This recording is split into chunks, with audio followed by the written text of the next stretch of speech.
ఈరోజు ఒకరి ప్రశ్న. నా బంగారం తాకట్టులో ఉంది, అయితే నేను జకాత్ చెల్లించాలా అని అడుగుతున్నారు. అయితే వారికి గాను ఈ సమాధానం.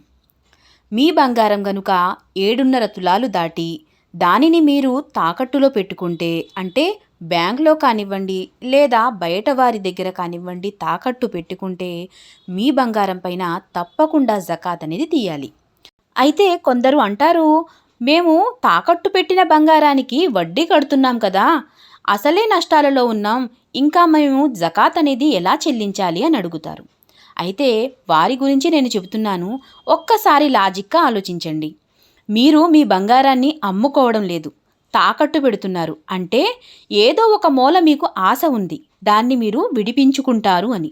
కాబట్టే దానికి గాను మీరు వడ్డీ కడుతున్నారు. అయితే అది తిరిగి మీ దగ్గరికి వస్తుంది అన్న భరోసా మీకున్నప్పుడు దాని హక్కుదారులు మీరే అవుతారు. కాబట్టి మీరు దానికి తప్పకుండా జకాత్ అనేది చెల్లించాలి.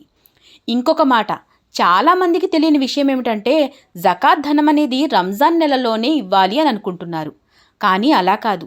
మీకు ఎప్పుడు కుదిరితే అప్పుడు జకాత్ ధనం అనేది ఇచ్చుకోవచ్చు.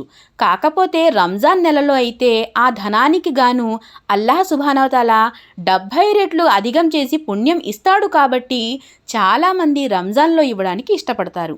మీ దగ్గర ఈ రంజాన్లో ధనం లేకపోతే మీకు ఎప్పుడు కుదురుతుందో సంవత్సరం పూర్తి అయ్యేలోపు మీరు జకాత్ అనేది చెల్లించాలి. అంటే 365 రోజులలో ఎప్పుడైనా మీరు జకాత్ అనేది చెల్లించుకోవచ్చు.